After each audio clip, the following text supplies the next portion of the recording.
Beli MNC Bank 80 miliar, reporter TV One tanya ke Ustadz Yusuf Mansur, uangnya dari mana? Jika almarhum Kiai Haji Zainuddin MZ, Allahyarham, bergelar dai sejuta umat, maka izinkan Ustadz Yusuf Mansur saya juluki Ustadz 2 juta follower. Bukan ngarang, bukan mengada-ada, bukan tanpa dalil. Angka 2 juta itu memang berasal dari angka kotor.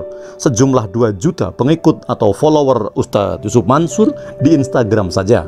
Sebenarnya itu pun belum cukup, karena itu belum terhitung, belum termasuk, dan belum ditambah, dan belum dijumlahkan dengan kaum al-Facebookiyin atau at-Twitteriyin dan al-YouTubiyin. Karena pengikut Ustadz Yusuf Mansur di Facebook, Twitter, dan subscriber di YouTube pun tidak kalah banyak. Jumlahnya mungkin mencapai angka jutaan umat. Dan dengan angka 2 juta follower di Instagram, pengikutnya itu pasti mereka tidak akan pernah asing lagi dengan sang ustadz yang gemar bicara tentang sedekah dan keajaibannya, atau dalam bahasa Inggris disebut miracle of giving, keajaiban sedekah. Membincangkan Ustadz Yusuf Mansur tentu tidak lepas dari segmen dakwah pasar beliau, yaitu membicarakan masalah sedekah. Sama seperti beliau, Bapak Quraisy Shihab, yang tidak jauh membicarakan mengupas tuntas tafsir Al-Misbah, atau gampangnya Ustadz Danu deh, setiap tampil pasti tidak jauh ngusir setan. Kembali ke UYM, lantaran kerap membincangkan masalah sedekah, ternyata UYM kerap diserang juga soal sedekah di semua unit medsos oleh kaum netizen atau warganet. Boleh jadi ada 2, 3, 4, atau 5 bahkan penyebab kenapa UYM kerap diserang netizen soal sedekah. Ini hasil tafsir saya sih. Yang pertama itu serangan atau komentar negatif netizen itu lantaran dulu ya, yang saya lihat di berbagai sumber, jadi nggak enak nih ngomongnya nih. Tapi ini dulu, UYM tuh kerap berceramah dan di ujung ceramah kerap memungut sedekah dari jamaah. Dan ini dulu ya, ada yang dipinta sedekahnya dengan nominal, kemudian ada juga yang jam tangan, ada juga sepeda motor, dan lain-lain. Lengkap dengan STNK dan PPKB-nya. Ini yang saya lihat di berbagai sumber video. Yang itu pasti UYM juga seorang ahli IT, video itu udah sangat beredar. Udah banyak beredar dan tidak mungkin bisa bohong, walaupun juga bisa dipotong. Itu yang pertama. Yang kedua, serangan atau negatif komentar itu bisa jadi, boleh jadi lantaran UYM terlibat dengan bisnis yang diluncurkannya sendiri berupa patungan usaha, yang dampak dari permasalahan patungan itu belum kelar hingga sekarang. Terbukti banyaknya pengaduan, laporan polisi, somasi, dan sebagainya. Itu yang kedua. Dan yang ketiga, komentar negatif itu boleh jadi lantaran seperti komentar Ketua Ikatan Dai Indonesia, kalau tidak keliru namanya Ustadz Sapori Ismail, yang saya kutip dari sebuah sumber, UYM itu terlalu tegak berdiri di 2 posisi. Satu posisi beliau ulama, ustadz atau kiai, di sisi lain beliau seorang pengusaha atau pebisnis handal. Terlalu bercampurnya urusan bisnis dan dakwah. Akibatnya komentar nyinyir pun berhamburan. Itu yang ketiga. Yang keempat, itu atau komentar negatif itu boleh jadi karena UYM, mohon maaf ya, dulu sejarah masa lalu beliau itu lumayan kelam dan pernah terlibat urusan hutang piutang. Permasalahan keterlibatan beliau dalam hal keuangan yang hingga beliau sampai masuk ke jeruji besi atau sel penjara, bahkan hingga 2 kali. Jadilah itu dihubung-hubungkan, dan masih banyak lagi faktor lainnya. Bahkan ketika ramai pembicaraan mengenai Ustadz Yusuf Mansur yang memborong saham bank milik Hari Tanu Sudibyo, bos MNC, dengan Ustadz Yusuf Mansur berani merogoh uang yang tidak sedikit, merogoh kantong yang sangat dalam, yaitu mencapai 80 miliar rupiah. Jangankan orang awam, jangankan pembicaraan di kalangan masyarakat, jangankan mulut orang awam, yang rese, yang sengak, yang bebas ngomong, yang bebas asal ngejeplak, yang biasa nongkrong di pinggir warung, di pinggir jalan, seorang penyiar cantik TV One yang membawakan acara itu aja sampai mengajukan pertanyaan rada aneh, dari mana uang sebanyak itu Ustadz? Sebuah pertanyaan yang malas buat menjawabnya. Coba, pertanyaan reporter TV One itu sepele sekali kalau dilihat dari sisi ukurannya, sepele. Bahkan pertanyaan itu nyebelin banget kalau main perasaan, nanya kok uang dari mana. Bahkan pertanyaan reporter TV One itu sengak banget. Bahkan diksi pilihan katanya itu jelek banget. Begitu terlampau sederhana, seperti bukan wawancara di sebuah TV nasional. Lalu ustadznya, lalu uangnya dari mana Ustadz? Masa seorang penyiar TV One bertanya seperti itu? Padahal sumber kekayaan Ustadz Yusuf Mansur itu banyak banget, dari berbagai sektor usaha, kuliner, penerbitan, defisit, tour, travel, biro haji, umroh, sektor pendidikan, properti, hotel. Bahkan yang paling keren, yang terbaru, salah satu sumber cuan Ustadz Yusuf Mansur berasal dari saham kepada Bloomberg. Bloomberg itu kantor berita internasional yang berkantor pusat di New York dan merupakan divisi dari Bloomberg, sang raksasa perusahaan keuangan dunia di Amerika.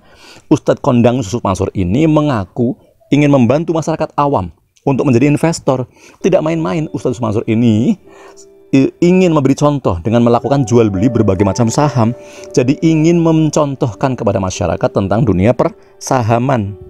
Dari akun Instagramnya pribadi Ustadz Yusuf Mansur, kita bisa melihat berbagai-bagai, beragam-ragam, bermacam-macam saham yang dimiliki oleh Ustadz Yusuf Mansur dan menjadi sumber kekayaan Ustadz Yusuf Mansur. Beliau itu tercatat memiliki saham dari banyak tempat. MNC Bank senilai 80 miliar, itu yang baru-baru ini, baru bulan-bulan kemarin deh dibeli UYM, yang bank milik Haritanu itu. Nah, di samping itu UYM juga memiliki saham Bank Syariah Indonesia, Bank BRI Syariah, BRIS, lalu saham di mediatempo.co. Pembelian saham Tempo sebesar 5% itu dilakukan melalui PT Veritas Sentosa Internasional senilai 27 miliar, itu Agustus 2019. Dan hati-hati, bahkan UYM juga merambah ke dunia bola, sepak bola. Mirip Erick Thohir, UYM itu memiliki saham klub sepak bola Finlandia namanya Lechia Gdansk tahun 2018. Dan paling anyar pertengahan 2021 ini, tidak lama setelah memborong saham Bank MNC milik Haritanu, Ustadz Yusuf Mansur baru saja membeli saham Zebra. Ini sebuah perusahaan logistik PT Zebra Nusantara. Walau tidak terbuka atas nilai sahamnya, Ustadz Yusuf Mansur menyebut dia membeli saham tersebut melalui konsorsium. Pengelolaan seluruh saham atas nama Ustadz Yusuf Mansur dilakukan dalam satu wadah perusahaan aset manajemen, PT Petren Asset Management. Bahkan istilah mansurmologi, istilah baru itu, mansurmologi, itu adalah istilah yang mengutip nama belakang Ustadz Yusuf Mansur, bahkan tidak asing lagi bagi para pelaku, para pialang saham di pasar saham dalam negeri. Istilah mansurmologi itu digunakan untuk merujuk pada analisis saham oleh sang Ustadz Yusuf Mansur, maka disebutlah mansurmologi. Di samping saham, sumber kekayaan Ustadz Yusuf Mansur adalah sejumlah usaha restoran kuliner. Brand ternama seperti Warung Steak and Shake, Warung Steak and Shake, Gerai Bebek Haji Slamet, Steak Obong juga dimiliki oleh dai kondang tersebut. Divisi kuliner ini yang dikelola Ustadz Yusuf Mansur ini bahkan memiliki pegawai sampai 2.000 orang. Dan Ustadz menargetkan hingga akhir 2021 jumlah gerai kuliner itu mencapai 200 unit di akhir tahun 2021. Di Desember ini, UYM menyebutkan total nilai transaksi usaha kuliner mencapai 500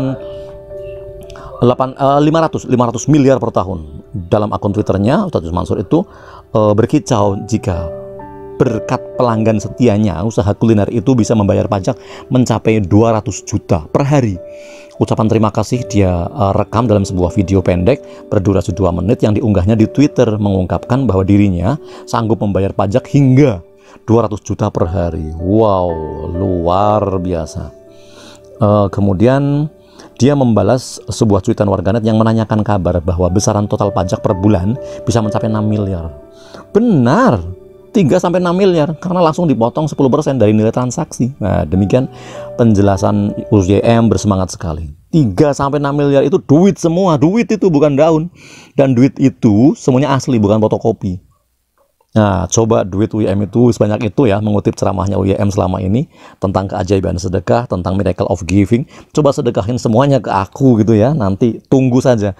Sedekah itu pas sebanyak itu pasti akan berlipat lagi 10 kali lipat, bahkan berlipat ganda 700 kali lipat. Dan kalau belum datang itu kelipatan 10 kali lipat dari sedekah kita, atau belum datang 700 kali lipat dari sedekah kita, coba tagih aja Allah, pinta terus Allah. Bukankah Allah yang berjanji bahwa kalau Allah berjanji dan pasti ditepati?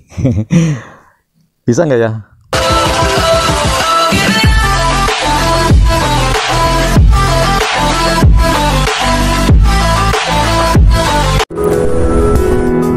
Terima kasih teman-teman yang sudah menonton video ini.